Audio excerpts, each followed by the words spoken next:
लोकांचं सिंदूर पुसण्याचं पाप केलं पहलगाममध्ये पाकिस्तानी आतंकवाद्यांनी, आणि याचा संपूर्ण जगभराने निषेध केला। आणि त्या पहलगामच्या हल्ल्याच्या विरोधामध्ये आपल्या लष्करी जवानांनी आतंकवाद्यांचे अड्डे उद्ध्वस्त केले, याचा अभिमान सर्व तमाम भारतीयांना आहे।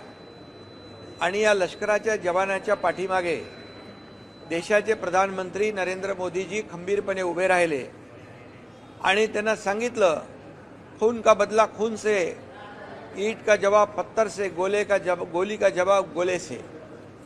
आणि आपल्या लोकांनी देखील लष्कराने कुठल्याही सिव्हिलियनवर अटॅक होऊ दिला नाही, प्रिसाइज अटॅक झाला आणि ते आतंकवादी अड्डे उद्ध्वस्त केले।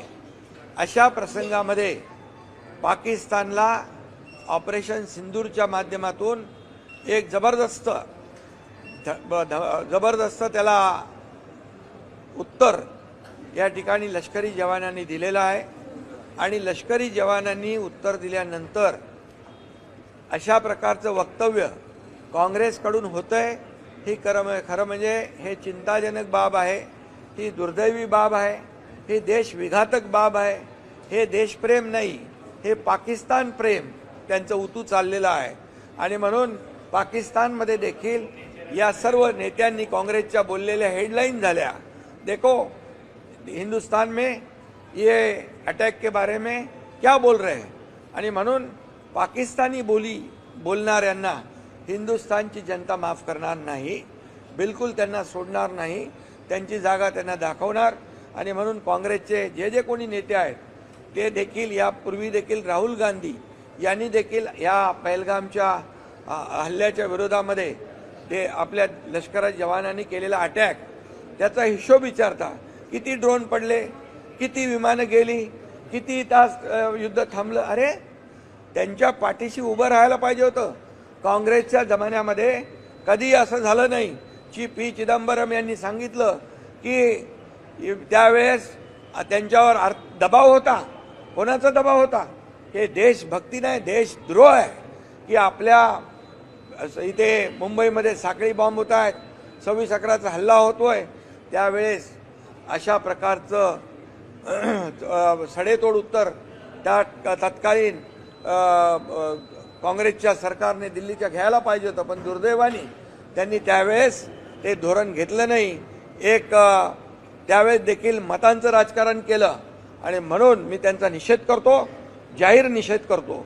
आणि लष्कराला खऱ्या अर्थाने सल्यूट केला पाहिजे की पहलगामच्या लाडक्या बहिणींचा जो कुंकू पुसण्याचं पाप केलं त्यांना जशाच तसं उत्तर त्यांनी दिलं लष्कराने। आणि प्रधानमंत्री महोदय नरेंद्र मोदीजी यांचंही अभिनंदन करतो। त्यांनी म्हटलं की या ठिकाणी खून और पाणी एक साथ नहीं बहेगा, याला म्हणतात देशभक्ती, याला म्हणतात राष्ट्रभक्ती। आणि काँग्रेसने अशा प्रकारचं वक्तव्य केलं तर त्यांची कबर या देशातली जनता खोदल्याशिवाय राहणार नाही। कांग्रेस के बड़े नेता पृथ्वीराज चौहान का ये करना, कांग्रेस का कहना कि पहले दिन ऑपरेशन सिंदूर के पहले दिन भारत की हार हुई। ये भारत की हार बोलने वाले ये पाकिस्तान की जीत चाहते हैं क्या? पाकिस्तान की बोली बोलते हैं, भारत के खिलाफ बात करते हैं। ये काय के भारतीय है, ये काय की देशभक्ति है, ये काय की राष्ट्रभक्ति है?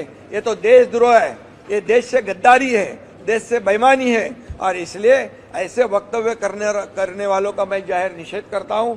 इसके साथ ही कांग्रेस के राहुल गांधी अनेकों बार जब ऑपरेशन सिंदूर हुआ उसका हिसाब पूछते हैं, कितने ड्रोन गए, कितने विमान गए, कितना नुकसान हुआ।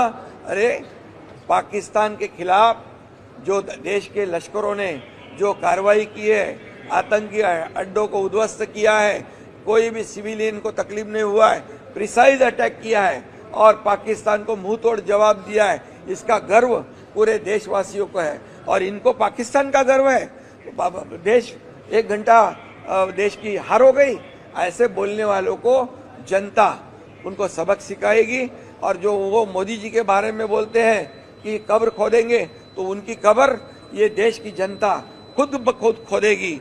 अभी लोकसभा में और आए हुए चुनाव में तो उन्होंने देखा है, आगे भी मैं इस बार चुनाव की राजनीति नहीं करता हूं, लेकिन देश के बारे में जो लश्कर और देश के जवानों के बारे में, प्रधानमंत्री जी के बारे में कोई गलत बात करेगा, उसको मुंह तोड़ जवाब इस देश की 140 करोड़ जनता दिए बिना नहीं रहेगी। और ये पूरी तरह पाकिस्तान का गुण गाना और भारत को हारता हुआ बताना ये देशद्रोह है, देश से गद्दारी है, देश से बेईमानी है। सर मुंबई महापालिका सर